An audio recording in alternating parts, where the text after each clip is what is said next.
कैसे हैं आप लोग। उम्मीद है कि अच्छे होंगे। आज हम लोग पढ़ने जा रहे हैं दो जीनों की वंशागति या द्विसंकर संकरण। देखिए, मेंडल ने सर्वप्रथम क्या किया था, अपने प्रथम प्रयोग में एक जीन की वंशागति या एक संकर संकरण का अध्ययन किया, जिसमें एक लक्षण का अध्ययन किया था। आप दो जीनों की वंशागति है, इसका मतलब है इसमें कितने, तो the study about two gene, यानी टू जीन्स यानी दो जीनों के बारे में इसमें अध्ययन किया जाएगा। तो पहले समझिए, ठीक है। दो जीनों की वंशागति को ही द्विसंकर संकरण भी कहा जाता है। पहले समझिए कि जब मेंडल ने दो जीनों की वंशागति का अध्ययन वह प्रयोग किए जिसे द्विसंकर संकरण या दो जीनों की वंशागति नाम दिया गया, ठीक है। या आप ऐसे भी कह सकते हैं कि दो जीनों की वंशागति को ही द्विसंकर संकरण कहा जाता है। अब सबसे पहले है कि हमको समझने की कोशिश करना है, तो ये आप लिखिएगा नहीं, हम आपको लिख दिए हैं।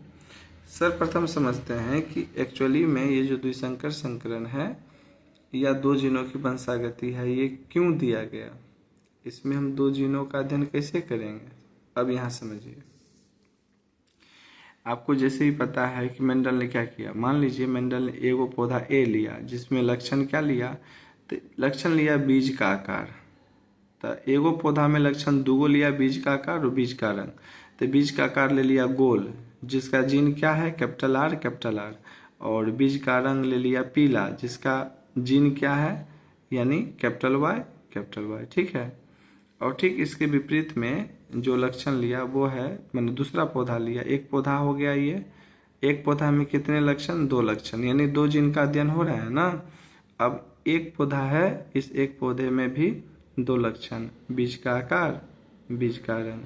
बीज का आकार झुर्रीदार है, इसका जीन स्मॉल आर है, और बीज का रंग हरा है, इसका जीन स्मॉल वाई है। इतना समझ में आ गया। मान लीजिए कि जब दोनों पौधा, ये दोनों पौधा है ना, इस दोनों पौधे के बीच में पर परागण कराया गया। देखिए अब यहाँ देखिए, अब क्या है कि मान लीजिए ये दोनों पौधा है। अब दोनों पौधा के बीच ये गोल पीला है, कैपिटल आर गोल के लिए जीन है, पीला है कैपिटल वाई पीला के लिए जीन है, इसके सामने लिख दिया गया है, ठीक है।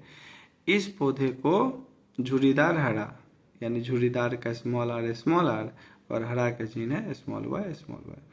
अब ये दोनों पौधों के बीच पर परागण कराया गया। तो पर परागण कराने के बाद प्रथम पीढ़ी में जो पौधे आए वह सभी पौधे क्या थे, गोल और पीला थे। लेकिन इसमें जीन हम क्या देख रहे हैं, है तो गोल और पीला, लेकिन इसमें हम जीन देख रहे हैं क्या है, capital R capital Y small y.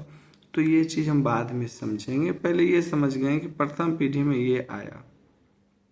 अब आप कहिएगा, चलिए आप ये बताइए, ये आप जानते थे कि ये दोनों पौधों के मध्य पर परागण होगा तो ये आएगा, हमें कैसे पता चलेगा कि ये आएगा, इसका मैथमेटिकल कैलकुलेशन क्या है, हम कैसे समझेंगे।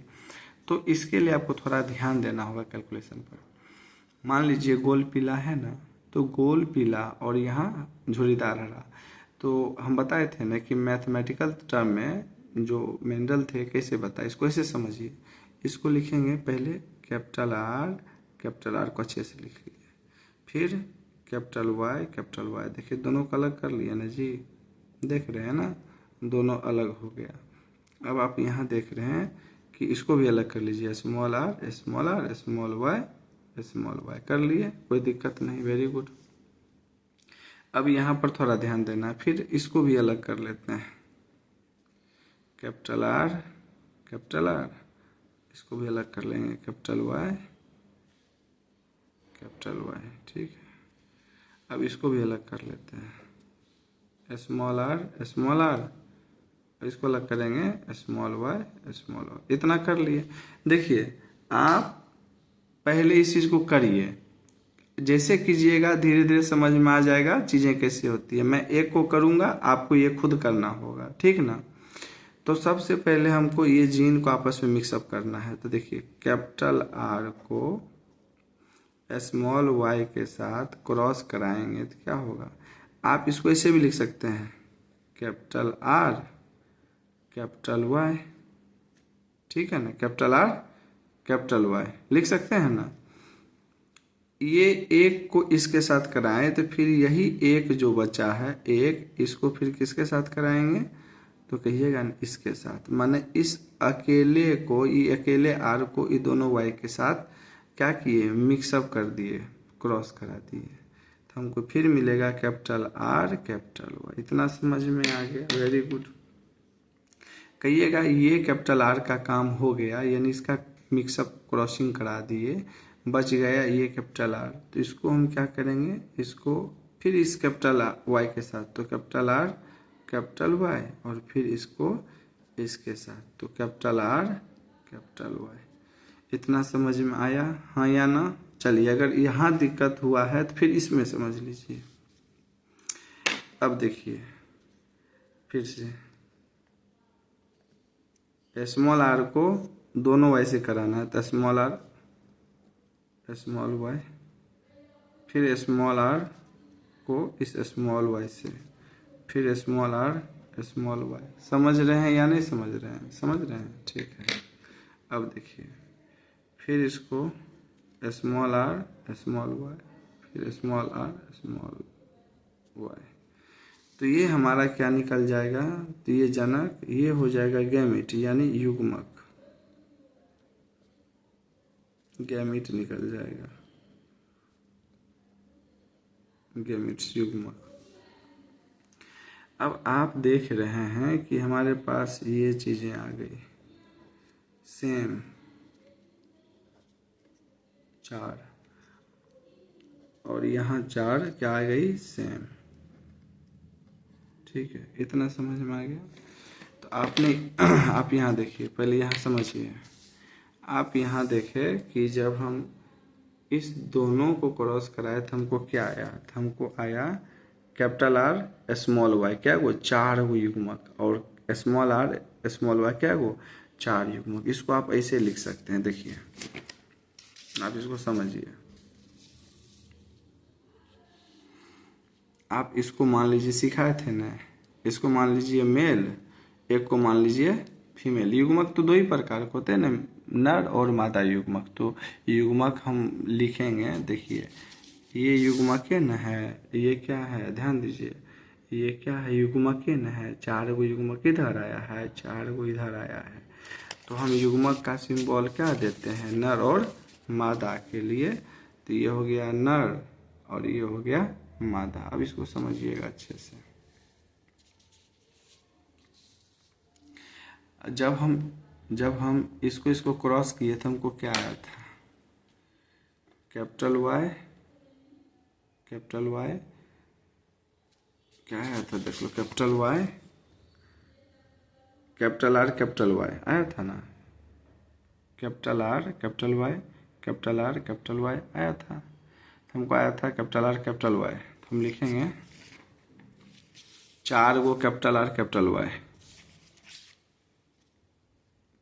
Capital R capital Y capital R capital Y capital R capital Y capital R capital Y. देख लीजिए 4 गो कैपिटल वाई लिख लिया। आप उधर भी लिख सकते हैं, इधर भी लिख सकते हैं, ठीक है। और जब इसको निकाले तो इसका क्या युग्मक निकला, 4 गो एकरो निकलेगा। तो देखिए क्या है, स्मॉल आर स्मॉल वाई। अब इसको समझिए, small r small y small r small y small r small y small r small y. अब ये अच्छा से समझिएगा, ठीक है ना। अब अच्छा से कैसे समझिएगा वो देखिए। मान लीजिए ये इसके साथ क्रॉस करेगा बाबू, तो क्या होगा, कैपिटल आर, पहले एक जाति वाला के एक साथ, यानी आर वाला को पहले एक साथ लिखेंगे, आर वाला के एक साथ, तब वाई वाला के एक साथ। तो यहाँ देखिए जब ये और ये क्रॉस कराएंगे, यानी ऐसे समझिए कि मान लीजिए कैपिटल आर और capital Y cross small r small y, जब हमको लिखना होगा, जब क्रॉस करेगा तो हम क्या करेंगे, पहले आर वाला को एक साथ लिखेंगे, तो कैपिटल आर स्मॉल आर, तब कैपिटल वाई स्मॉल वाई लिखेंगे। समान जीन वाला को एक साथ, ये नहीं कि कैपिटल वाला पहले लिखेंगे तो कैपिटल आर तब लिखेंगे स्मॉल कैपिटल वाई, ऐसे नहीं। तो वाई अलग जाति हो गया, अलग जीन हो गया, तो समान जीन वाला को एक साथ लिखेंगे। ठीक है, तो समान जीन वाला को तो पहले कैपिटल आर स्मॉल आर फिर कैपिटल वाई स्मॉल वाई से लिखेंगे। देखिए इसको इसके साथ क्रॉस करेंगे तो कैपिटल आर स्मॉल आर फिर कैपिटल वाई स्मॉल वाई। देखो ई एकलौता को ना एकरा एकरा से करेंगे, एकरा एकरा से, एकरा एकरा से, एकरा एकरा से करके लिखेंगे। फिर क्या capital R small y capital Y small y, फिर एकरा एकरा से क्रॉस करा के इसमें लिखेंगे capital R small r capital Y small y, फिर एकरा एकरा से क्रॉस करा के लिखेंगे capital R small r capital Y small y. अच्छा एक चीज़ हमको बताइए, बुद्धिमान स्टूडेंट लोग, ये सभी युग्मक एक जैसे हैं, ये भी सभी एक जैसे हैं। अगर मान लीजिए ई एक हम निकाल लिए तो तीनों एक अहिने न होगा रे, ये तीनों एक ही जैसा ना होगा, होगा ना। तो देखिए हम बोले थे ना कैपिटल आर किसको दर्शाता है, गोल को। कैपिटल आर किसको दर्शाता है, गोल को। कैपिटल आर बराबर क्या होगा, गोल। ठीक है, और कैपिटल वाई बराबर क्या होगा, तो पीला। ठीक, एक तरह से स्मॉल आर बराबर क्या होगा, झुर्रीदार, और स्मॉल वाई बराबर क्या हो जाएगा, हरा, है ना। इस पर कैरेक्टर लिखेंगे भाई, इस पर कैरेक्टर कैसे लिखेंगे, तो ऐसे लिखेंगे। देखिए सबसे पहले ई दोनों में पहला कौन है, तो ये है कैपिटल आर,